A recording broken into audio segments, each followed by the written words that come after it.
నిన్న వరకు టర్కీలో piece meetings జరిగాయి. ఎందుకంటే టర్కీ ప్రెసిడెంటే పాకిస్తాన్ ప్రైమ్ మినిస్టర్ని పిలిచారు, మద్దతు ఇచ్చారు. ఆ మిసైల్స్ మన దేశంలో పడ్డాయి. అది తప్పని తీవ్రంగా ఖండించాం.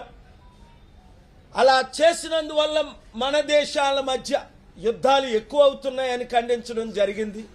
అందుకనే టర్కీకి 3 సార్లు వెళ్తుంటే 3 సార్లు సక్సెస్ అయింది.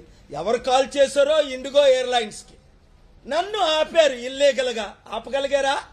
వెంటనే మరుసటి రోజే ఎమిరేట్స్ ఎయిర్లైన్లో మేమందరం వెళ్ళాం. సమిట్ కంప్లీట్ చేసుకొని రాత్రే తిరిగి వచ్చాను.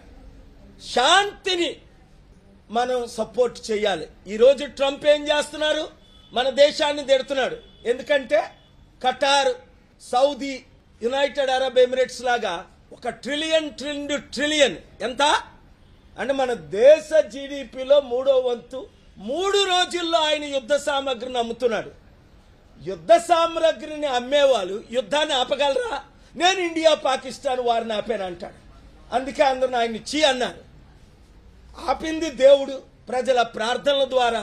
టర్కీ ప్రెసిడెంట్ పాకిస్తాన్ ప్రైమ్ మినిస్టర్కి కాల్ చేసిన ద్వారా, అది కూడా నా ఒత్తిడితో.